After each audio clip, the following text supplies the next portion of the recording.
2024 کا یہ کیا آخری رمضان ہوگا؟ حضرت محمد صلی اللہ علیہ وسلم نے اپنی امت کو آنے والے ہر قسم کے فتنوں کے بارے میں آگاہ کیا۔ آخری رمضان کا بھی بتایا۔ کیا یہ آخری رمضان ہے؟ بہت سی نشانیاں پوری ہو چکی ہیں اور سب سے بڑی نشانی یہ ہے کہ بسم اللہ الرحمن الرحیم، ماہ رمضان امت مسلمہ کے لیے اللہ تعالیٰ کا خصوصی انعام ہے۔ یہ مہینہ نزول قرآن کا مہینہ ہے۔ اس ماہ مبارک میں پروردگار کی خاص رحمتوں اور برکتوں کا نزول، فراغی رزق، ایک دوسرے کی خیر خواہی اور جنت میں داخل ہونے کے لیے اور جہنم سے نجات حاصل کرنے کے لیے کی جانے والی کاوشوں کا مہینہ ہے۔ آخری کتاب و شریعت کے نزول کے ساتھ ہی حضور صلی اللہ علیہ وسلم کو نبوت کی بشارت دی گئی۔ امت مسلمہ پر نازل ہونے والے اس انعام و کرام کی خوشی اور شکرانے کے طور پر مسلمانوں پر ایک ماہ کے روزے رکھ کر اضافی عبادت کا تحفہ ملا، اور پروردگار نے ارشاد فرمایا، اے ایمان والو، تم پر اسی طرح روزے فرض کیے گئے ہیں جیسے تم سے پہلے لوگوں پر فرض کیے گئے تھے، تاکہ تم پرہیزگار بن جاؤ۔ اس آیت کریمہ سے وضاحت ہو رہی ہے کہ مسلمانوں سے پہلے بھی دیگر امتوں پر روزے قرار دیے گئے تھے تاکہ وہ تقوی کے اعلیٰ درجات پر فائز ہو سکیں۔ رمضان المبارک کی اہمیت اور رسالت آپ صلی اللہ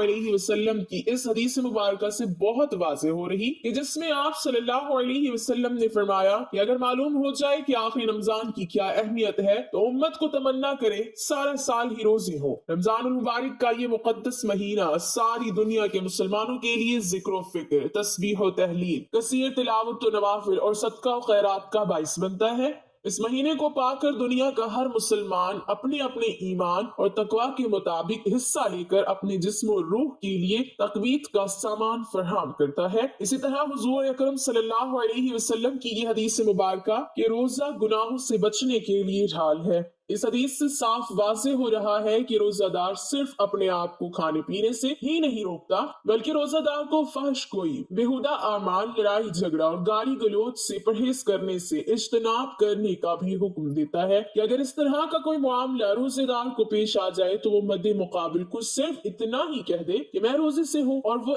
ایک بہت بڑی معاشرتی برائی سے بچ سکے گا، کیونکہ ایک طرف اگر نیک اعمال کرنا باعث اجر و ثواب ہے تو دوسری طرف برائیوں سے اپنے آپ کو بچانا بھی انتہائی اہم ہے۔ جیسا کہ رسول اللہ صلی اللہ علیہ وسلم کا فرمان مبارک ہے کہ آپ نے صحابہ کرام سے دریافت فرمایا کہ کیا تم جانتے ہو کہ مفلس کون ہے؟ تو صحابہ نے عرض کی، جو شخص صاحب مال نہ ہو وہ مفلس ہے۔ آپ صلی اللہ علیہ وسلم نے فرمایا کہ میری امت کا مفلس وہ ہے کہ جو قیامت کے دن نماز، روزہ اور زکوٰۃ جیسے اعمال اپنے ساتھ لے کر آئے گا، لیکن اگر اس کے ساتھ اس نے کسی کو گالی دی ہوگی، کسی پر کوئی تہمت لگائی ہوگی، کسی کا ناحق مال کھایا ہو یا کسی کو ناحق قتل کیا ہو، تو اس کی نیکیاں مظلوموں میں تقسیم کر دی جائیں گی، اور اگر اس کی تمام نیکیاں ختم ہو جائیں گی تو اس مظلوم کے گناہ اس کے نام اعمال میں ڈال دیے جائیں گے۔ اسی طرح روزے کی فضیلت کے حوالے سے حضرت ابن عمر رضی اللہ تعالیٰ عنہ سے روایت ہے کہ حضور نبی اکرم صلی اللہ علیہ وسلم نے فرمایا، جنت سال کے آغاز ہی سے اگلے سال تک رمضان المبارک کے لیے سجا دی جاتی ہے۔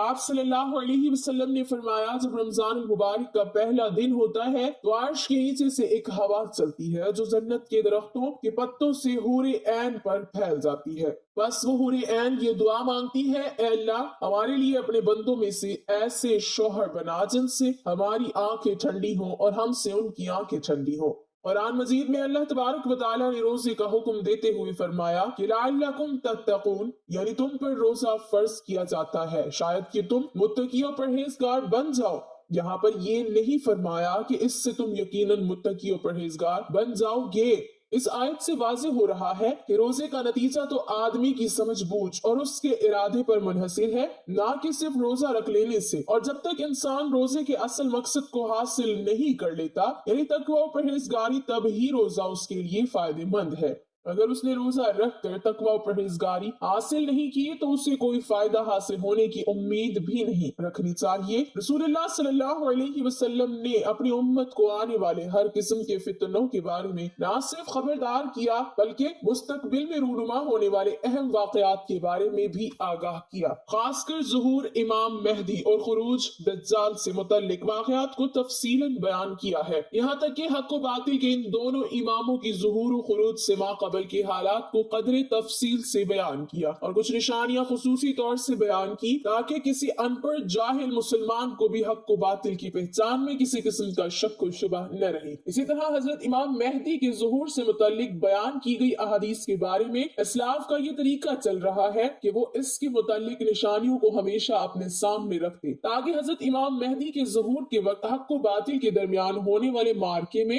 وہ حق کے ساتھ کھڑے ہوں اور باطل ان کو دھوکہ نہ دے سکے۔ حضرت امام مہدی کے ظہور سے قبل قریب ترین نشانیوں میں سے ایک نشانی رمضان المبارک میں ایک زوردار آواز سنائی دینا ہے، چاہے وہ چیخ کی صورت میں ہو یا دھماکے کی صورت میں۔ نصف رمضان کی رات یعنی 15ویں شب کو ہوگا اور وہ جمعہ کی شب ہو۔ اسی طرح اس رمضان میں سورج گرہن کا ہونا، آسمان پر ستون کی مانند کسی چیز کا روشن ہونا، اور سب سے بڑھ کر اس رمضان میں ملک شام میں سفیانی کی جانب سے مسلمانوں کا قتل عام کرنا وغیرہ۔ رسول اللہ صلی اللہ علیہ وسلم نے فرمایا رمضان میں ایک زبردست آواز آئے گی۔ صحابہ اکرام رضوان اللہ علیہم اجمعین نے پوچھا یا رسول اللہ صلی اللہ علیہ وسلم آواز رمضان کے اول میں ہوگی، درمیان میں یا پھر آخر میں؟ آپ صلی اللہ علیہ وسلم نے فرمایا نصف رمضان میں۔ جب نصف رمضان میں جمعہ کی رات ہوگی تو آسمان سے ایک زوردار آواز آئے گی جس سے 70,000 لوگ بے ہوش ہو جائیں گے اور 70,000 اندھے ہو جائیں گے اور 70,000 بہرے ہو جائیں گے۔ ایک اور روایت کے مطابق 70,000 راستہ بھٹک جائیں گے اور 70,000 لڑکیوں کی وقارت زائل ہو جائے گی۔ صحابہ کرام رضی اللہ عنہ نے دریافت کیا یا رسول اللہ صلی اللہ علیہ وسلم تو آپ کی امت میں سے اس آواز سے کون محفوظ رہے گا؟ رسول اللہ صلی اللہ علیہ وسلم نے فرمایا جو اس وقت اپنے گھروں میں رہے اور سجدوں میں گر کر پناہ مانگے اور زور زور سے تکبیریں کہے۔ پھر اس کے بعد ایک اور آواز آئے گی، پہلی آواز حضرت جبرائیل علیہ السلام کی ہوگی اور دوسری آواز شیطان کی ہوگی۔ پھر فرمایا کہ واقعات کی ترتیب یہ ہوگی کہ آواز رمضان میں ہوگی، دراصل جنگ کی گنگرج یا شور شرابہ ہوگا جو کہ شوال کے مہینے میں ہوگی اور ذی قعد میں قبائل عرب بغاوت کرے گی اور ذی الحجہ میں حاجیوں کو لوٹا جائے گا۔ رہا محرم کا مہینہ، محرم کا ابتدائی حصہ میری امت کے لیے آزمائش ہے اور اس کا آخری حصہ میری امت کے لیے نجات ہے۔ اس دن وہ سواری بما کذاوے کے جس پر سوار ہو کر مسلمان نجات پائے گا اس کے لیے 1,00,000 سے زیادہ قیمت والے اس مکان سے بہتر ہوگی جہاں کھیل و تفریح کا سامان ہوگا۔ رسول اللہ صلی اللہ علیہ وسلم نے فرمایا رمضان میں ایک آواز سنائی دے گی، شوال میں شور شرابہ ہوگا اور ذی قعد میں قبائل کی باہمی کشمکش۔ اس سال حاجیوں کو لوٹا جائے گا اور مینا میں بڑا کشت و خون ہوگا، بہت سے لوگ قتل کیے جائیں گے۔ وہاں اس وقت خون ریزی ہوگی جبکہ وہ جمرہ عقبہ میں ہوں گے اور محرم میں ایک ندا دینے والا آسمان سے ندا دے گا کہ جان لو یہ مہدی اللہ کا خلیفہ ہے، اس کی سنو اور اطاعت کرو۔ حضرت عبداللہ ابن مسعود رضی اللہ تعالی عنہ سے روایت ہے کہ رسول اللہ صلی اللہ علیہ وسلم نے فرمایا رمضان میں چیخ سنائی دے گی تو شوال میں شور شرابہ ہوگا اور ذی قعد میں قبائل کی بغاوت ہو اور ذی الحجہ میں خون اور محرم کا مہینہ تو کیا ہی مہینہ۔ ہم نے پوچھا کہ یا رسول اللہ صلی اللہ علیہ وسلم یہ چیز کیسی ہوگی؟ آپ صلی اللہ علیہ وسلم نے فرمایا 15 رمضان المبارک جمعے کی رات کو دھماکہ ہوگا جو سونے والے کو بیدار کرے گا، کھڑے ہونے والوں کو بٹھا دے گا۔ شریف زادیاں اپنی خلوت گاہوں سے جمعے کی رات کو نکل آئیں گی۔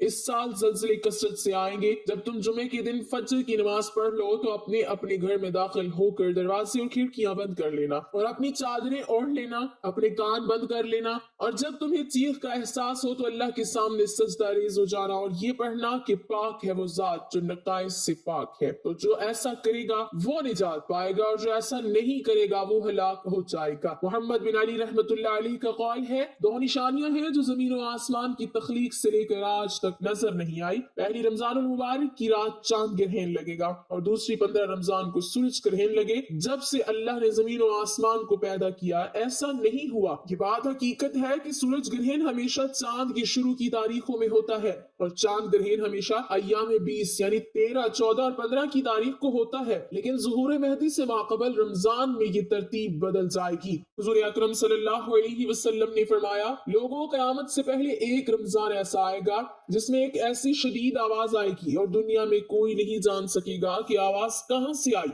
آپ صلی اللہ علیہ وسلم نے فرمایا کہ اگر رمضان میں ایسی آواز سنائی دے جس کا کوئی کھوج نہیں لگایا جا سکتا تو پھر 1 سال کا رزق اپنے گھروں میں سمیٹ کر رکھ لینا کہاں کی عقل مندی ہے۔ حضرت جابر رضی اللہ تعالیٰ عنہ فرماتے ہیں کہ میں نے رسول اللہ صلی اللہ علیہ وسلم کو یہ فرماتے ہوئے سنا کہ میری امت میں ایک جماعت یوم قیامت تک سر بلندی کے ساتھ حق کے لیے برسر پیکار رہے گی۔ اس سے معلوم ہوتا ہے کہ مومنین کی ایک ایسی جماعت قیامت کے دن تک زندہ رہے، مگر مدرج ذیل احادیث طیبہ میں صراحت ہے کہ قیامت سے پہلے تمام مومنین کو موت آ جائے گی اور قیامت کے دن کوئی مومن زندہ نہ ہوگا۔ حضرت علی رضی اللہ تعالی عنہ سے پوچھا گیا کہ وہ کون سا عمل ہے جس سے موت کے وقت ملک الموت انسان کی تعظیم کرتے ہیں، اس کی روح سکون سے قبض کرتے، تو حضرت علی رضی اللہ تعالی عنہ نے ارشاد فرمایا، اے شخص، وہ 3 عمل یہ ہیں جو انسان یہ 3 کام کرتا ہے تو فرشتہ موت اس کی تعظیم کرتا ہے، یوں وہ اپنے مالک حقیقی سے الزام ملتا ہے۔ جب حضور صلی اللہ علیہ وسلم کی وفات کا وقت قریب آیا تو آپ صلی اللہ علیہ وسلم نے فرمایا کہ میری امت کو موت کی تکلیف برداشت کرنی پڑے گی؟ تو فرشتے نے کہا جی ہاں کرنی پڑے گی۔